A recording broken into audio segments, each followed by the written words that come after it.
Bonjour à toutes et à tous, merci d'écouter VOA Afrique et surtout d'être au rendez-vous de Votre Santé, Votre Avenir, le magazine d'information et d'éducation sur les questions de santé.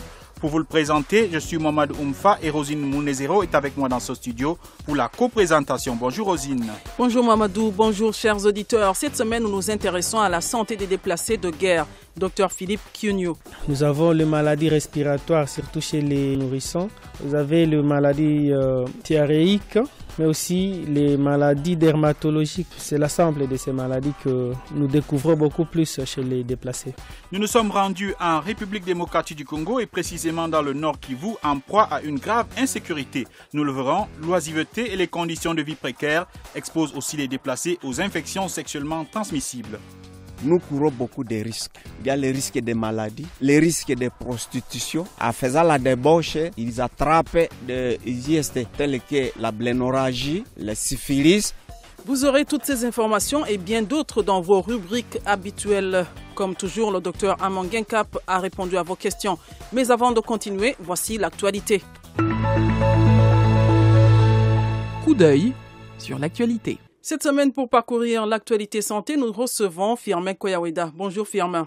Bonjour Rosine. Alors au Nigeria, la fièvre de Lassa fait des victimes.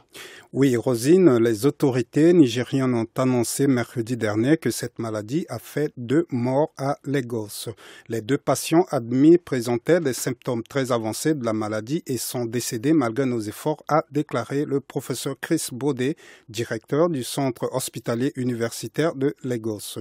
La première victime était une femme de 39 ans, enceinte, qui n'a pas survécu à une fausse couche causée par la fièvre hémorragique foudroyante, selon son examen post-mortem. Pas moins de 100 employés de l'hôpital qui ont pu être exposés aux patients ont été placés en observation, et ceci pour tenter de contrer une épidémie. Alors Firmin, peux-tu nous parler davantage de cette maladie ? Rosine, la fièvre de Lassa est une infection virale qui tire son nom d'une localité du nord du Nigeria où elle a été identifiée pour la première fois en 1969.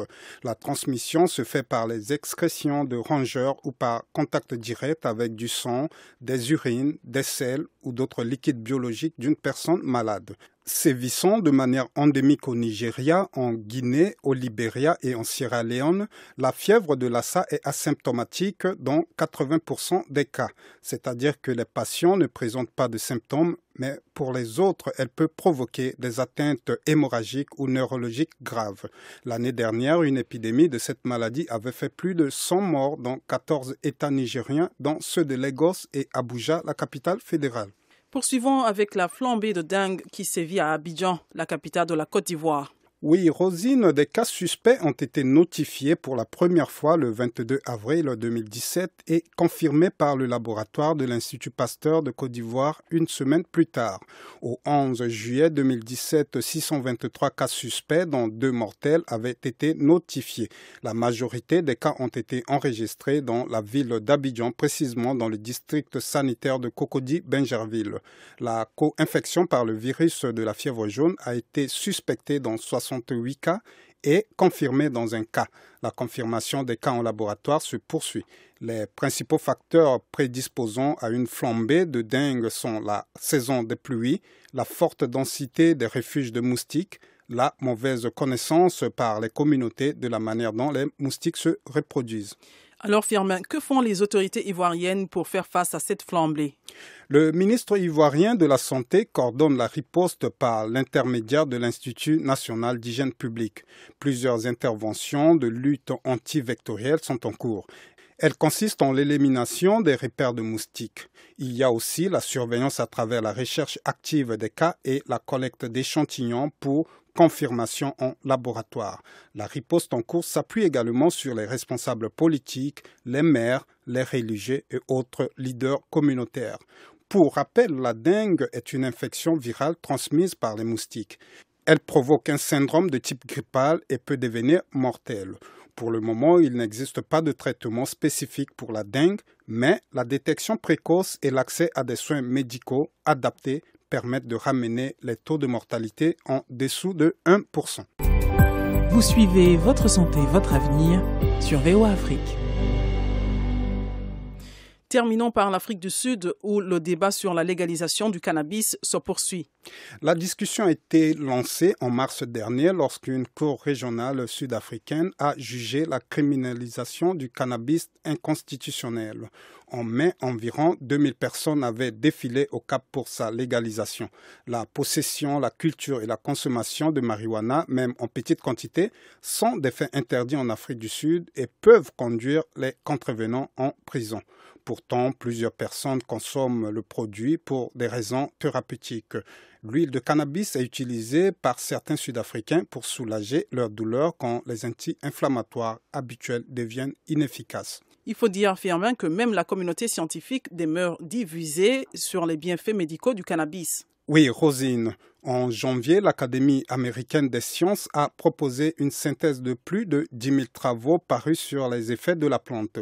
Si elle est efficace pour réduire la douleur dans certains cas, trop de zones d'ombre demeurent encore selon ces experts. Le Conseil sud-africain de recherche médicale a, de son côté, lancé plusieurs essais cliniques d'après les médias locaux. Pour Sean Shelley, chercheur à l'université de Pretoria, le cannabis peut être considéré comme une alternative lorsque les médicaments traditionnels s'avèrent inefficaces. Il peut être un remède pour certaines personnes, un poison pour d'autres personnes qui ont des problèmes d'addiction, nuance-t-il. En juillet, l'Uruguay est devenu le premier pays au monde à légaliser complètement la production, la distribution et la consommation du cannabis. Merci Firmin.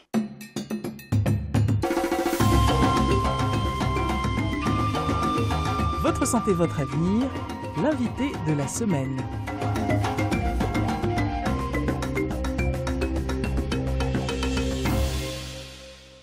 Depuis plusieurs mois, des groupes armés sèment la terreur et la désolation dans certaines localités de la province du Nord Kivu en RDC, obligeant les populations locales à chercher refuge ailleurs. Ces migrations posent divers problèmes, parmi lesquels les problèmes de santé publique. À Oicha, une localité située à une soixantaine de kilomètres de Beni dans le Nord Kivu, se trouve un camp de déplacés. Là-bas, notre correspondant Erikas Mouizi a rencontré Moutima Vissa Kambale, le président du comité des déplacés. Il a accepté de nous raconter les conditions de vie, les problèmes de santé et les difficultés auxquelles font face les déplacés. Je réponds au nom de Moutima Vissa Kambale Nzoera. Je suis le représentant des déplacés de guerre venus du côté est par rapport à la route nationale numéro 4 dans la commune rurale de Oicha et plus précisément la guerre qui a affecté le secteur Benimbao. Vous êtes aussi déplacé? Je suis déplacé. Et je suis président aussi des déplacés. Et quand nous sommes arrivés ici, nous avons créé un centre pour l'accueil aux déplacés. Et je représente les déplacés à tout niveau.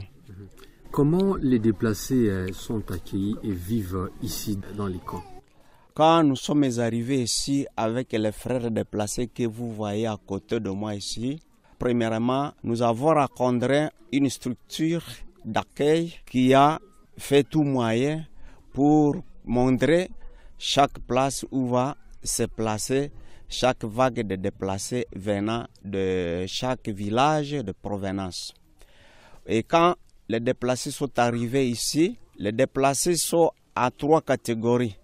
Il y a les déplacés, les frères pygmées que vous voyez à côté ici. Il y a aussi les bandous qui ne sont pas ici, que nous allons rencontrer dans les écoles.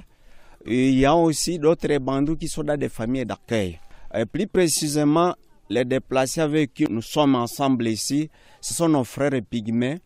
Et alors, nous sommes décidés d'abord de créer un petit site en collaboration avec l'église qui nous avait accueillis pour que nos frères déplacés pygmées s'installent dans ce petit site que vous voyez ici, présentement là où nous sommes présents.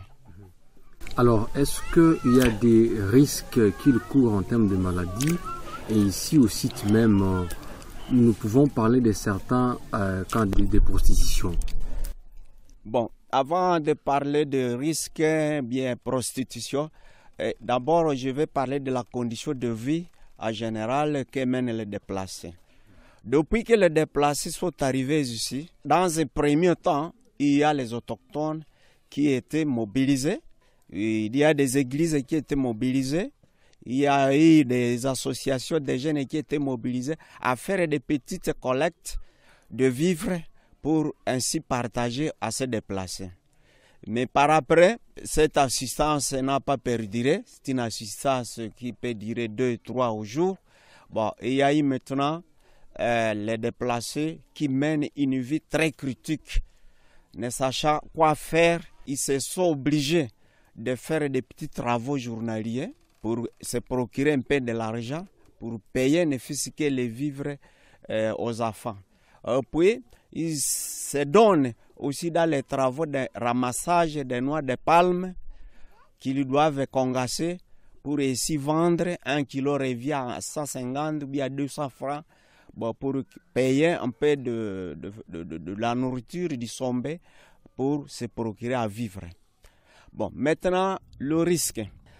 Depuis que nous sommes arrivés ici, nous courons beaucoup de risques. Il y a les risques de maladies, il y a les risques de prostitution, il y a aussi des risques d'attraper quelqu'un en train de se ravitailler dans les champs d'un autochtone. Bon, on le suppose comme un voleur. Beaucoup de risques que nous courons ici. Bon, je vais parler d'abord, premièrement, de nos frères déplacés pygmées. Nos frères pygmées, d'abord, ils vivent ensemble comme ils étaient venus. Ils n'ont pas cette habitude-là de se mélanger parmi d'autres populations qui n'est pas pygmées. En se séparant d'autres populations, ils n'ont pas vraiment cet accès-là d'avoir des vivres, puisqu'il n'y a pas quelqu'un qui peut venir et le prendre, aller faire des travaux dans les champs. Mais comment vivent-ils? Ils ont tendance de rentrer là où ils ont quitté pour aller chercher des vivres dans des champs là-bas. Et quand ils arrivent là-bas, il y a risque de se rencontrer avec les égorgeurs et il y a d'autres qui perdent leur vie là-bas. Voilà une des risques. Et deuxièmement, ici dans les sites, les gens sont venus et vivent en agglomération ensemble. Ils sont venus avec des jeunes filles non mariées. Ils sont venus avec des garçons non mariés. Et puis, maintenant, en vivant ensemble, maintenant, ils ont tendance à pratiquer la prostitution. Est-ce qu'il y a certains cas de maladie dont le VIH qui peut avoir été détecté? Bon, surtout pour d'autres maladies, je peux parler très fréquemment de IST, les maladies telles que la blénorragie, le syphilis, ça c'est très fréquent parmi les déplacés. En faisant la débauche, se croiser avec une personne qui n'est pas son partenaire, ils attrapent de telles maladies. Bon, pour le cas de VIH-Sida, bon, ça c'est à moins de pourcentage parmi ces déplacés pygmées. Mais parmi les déplacés bantous, là on peut trouver quelques exemples qui ont attrapé le VIH-Sida. Et cela, nous pouvons surtout consulter les personnages soignants prenant les déplacés à charge à question de la santé. Là, on peut trouver quelques exemples de ceux qui ont attrapé le VIH-Sida. Alors ici dans les camps, est-ce que ces déplacés bénéficient d'une assistance de manière particulière? Ici dans les camps, surtout nous comme les représentants, nous faisons des plaidoyers et quelquefois, il arrive un moment où une ONG peut apporter des vivres et puis apporter aussi des non-vivres. Mais ce n'est pas le plus souvent. C'est des cas très rares. Je peux évoquer par exemple une église d'Afrique Service au mois de juin. Il a quand même apporté de la nourriture, du riz, des haricots, des huiles, du savon, du sel de cuisine. Ils ont partagé ça à chaque ménage se trouvant dans ce camp de déplacés. Alors à qui s'adresse-t-on quand il y a un cas de maladie et de quelle manière les traitements se passent? Quand il y a maladie, nous avons fait tout moyen d'avoir un bureau pour les déplacés, pour les comités de déplacés. C'est un centre d'accueil aux déplacés, mais uniquement composé de membres de déplacés. Et ce bureau-là sensibilise les déplacés quand il y a un cas d'une maladie. Le malade s'adresse directement à ce bureau. Et le bureau disponibilise un petit jeton et le malade part tout droit avec ce petit jeton au centre de santé où une ONG a déployé des médicaments comme une assistance aux déplacés. Par exemple, ici, à partir du mois de mars à juin, il y a une ONG qu'on appelle IRESKI qui a apporté des médicaments et il a disponibilisé ça à l'aire de santé de Pakanza, où les déplacés en arrivant à notre bureau, directement, ils ont accès aux soins de santé dans l'aire de santé de Pakanza. Dernièrement, il y a une ONG qu'on appelle Global Refugee International.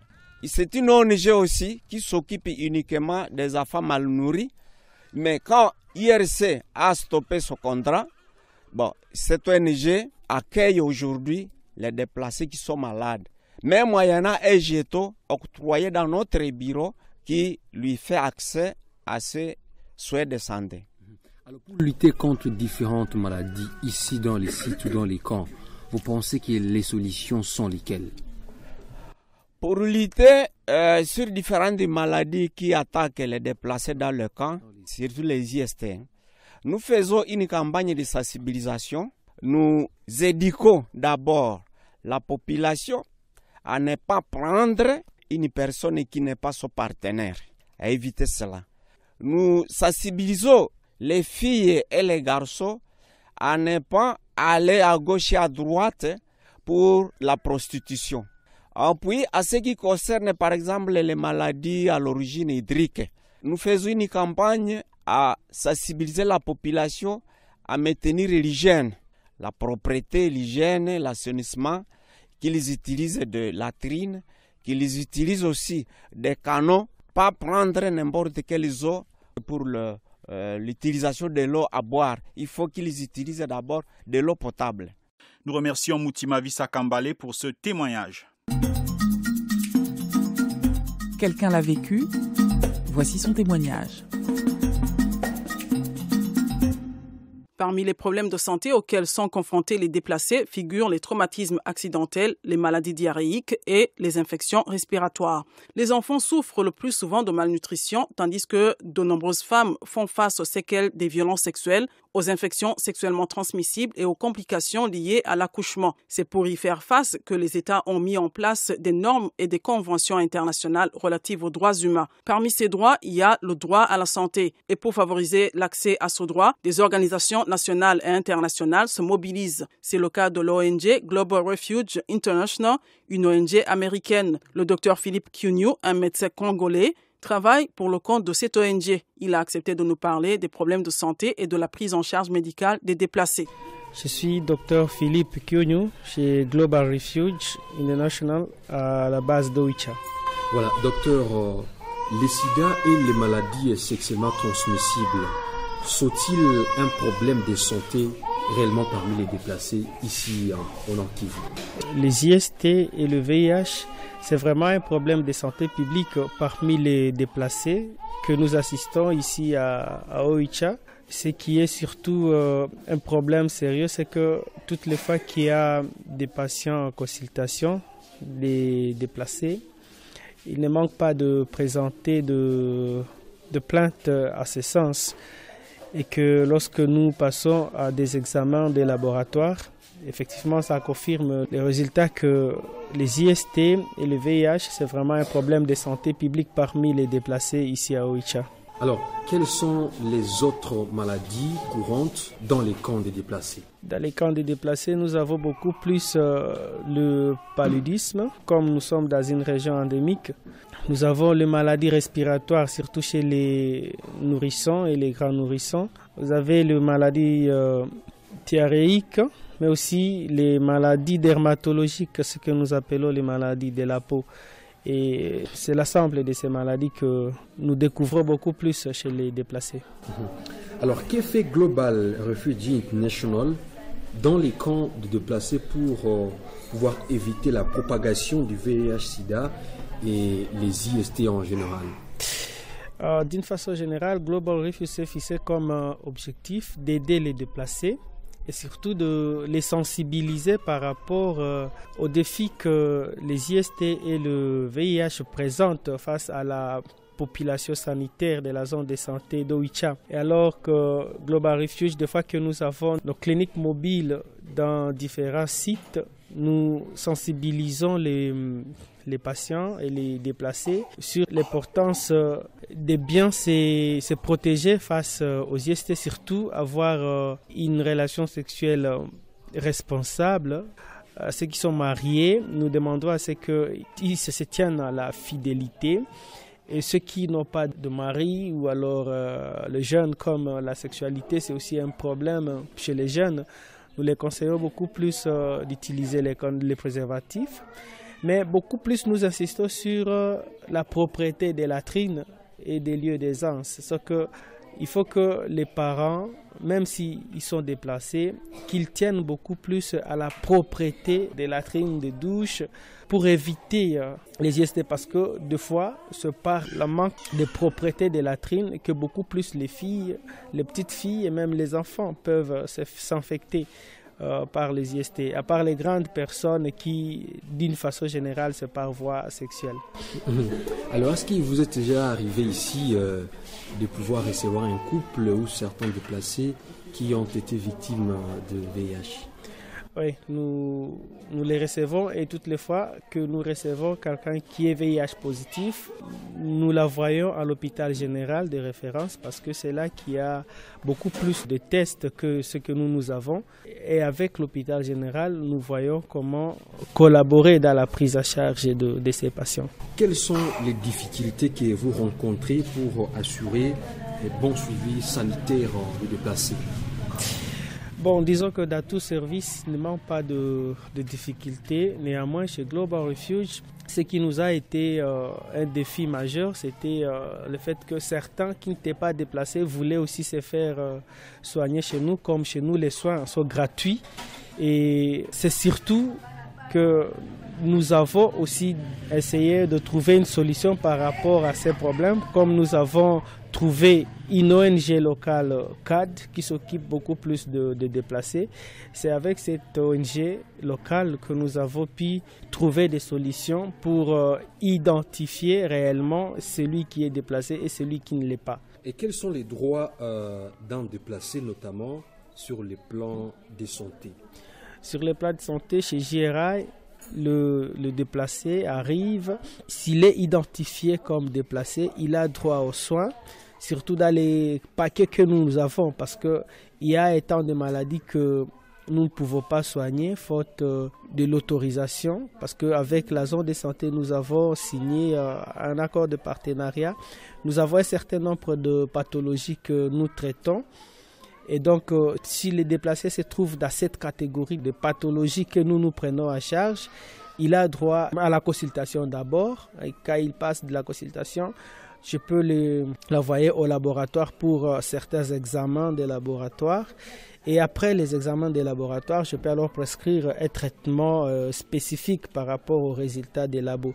Donc, le déplacé, lui, il a droit complètement à nos services. Et comme nous donnons aussi à manger pour ceux qui sont observés ici chez nous, donc c'est leur droit vraiment, ils sont bien traités ici et vous pouvez même vous en rendre compte si vous passez les voir aussi. Alors que proposez-vous enfin pour améliorer la prise en charge médicale de déplacés depuis leur accueil jusqu'à leur départ? Je pense que Global Refuge ne serait pas à même de répondre aux besoins de tous les déplacés parce qu'ils sont nombreux. C'est alors que chez nous, nous nous efforçons à donner les meilleurs de nous-mêmes. Mais c'est ici pour moi une occasion de lancer un appel frappant pour les autres organismes internationaux qui sont en train d'observer ce qui se passe en République démocratique du Congo, spécifiquement dans le territoire de Beni. Je crois qu'ils sont les bienvenus pour venir aussi prêter une main forte à Global Refuge pour que les déplacés se sentent aussi humains parce qu'ils sont aussi humains comme nous. C'est seulement les conditions dans lesquelles ils se trouvent, c'est ce qui cause problème. Nous pensons qu'à notre niveau comme Global Refuge, nous donnons les meilleurs de nous-mêmes pour qu'ils se sentent à l'aise avec le peu que nous pouvons leur donner. Donc je réitère encore cet appel aux autres organismes de venir aussi aider et subvenir aux besoins sanitaires de déplacés. Nous remercions le docteur Philippe Kyunyu qui était au micro de notre correspondant dans le Nord Kivu, Erikas Mouissi. Questions et commentaires, c'est maintenant. Chers auditeurs, un expert vous répond.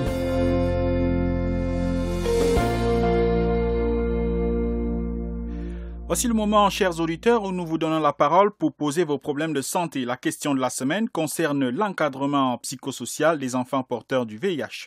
Notre consultant, le Dr Amangenkap, y a répondu.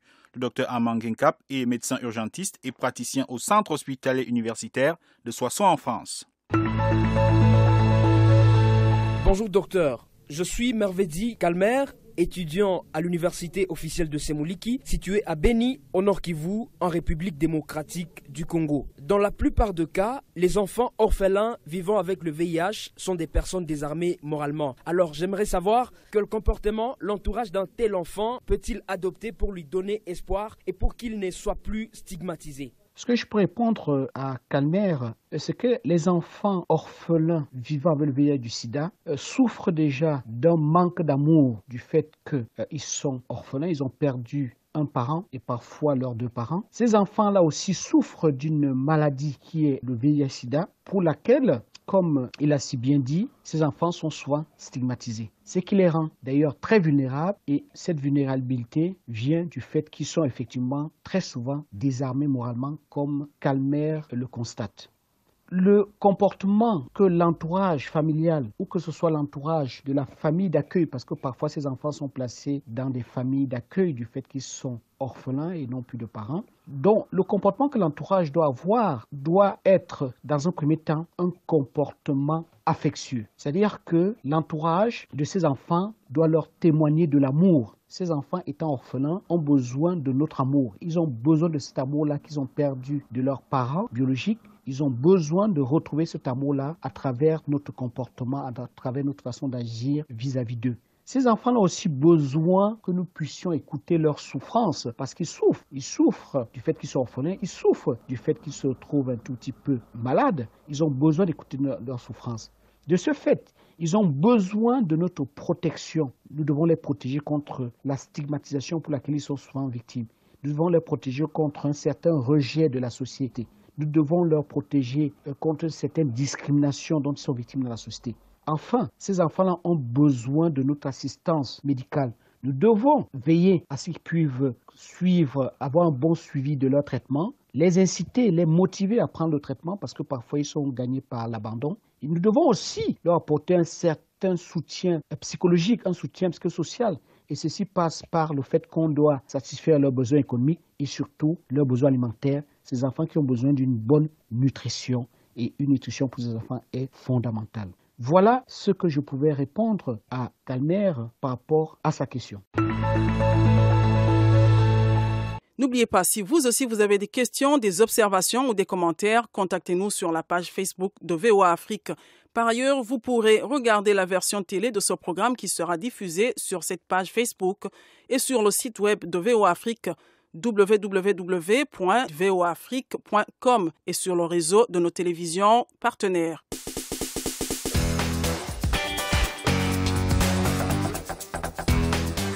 C'est ici que prend fin Votre santé, votre avenir. Cette édition était consacrée à la santé des déplacés de guerre à Beni dans le Nord Kivu.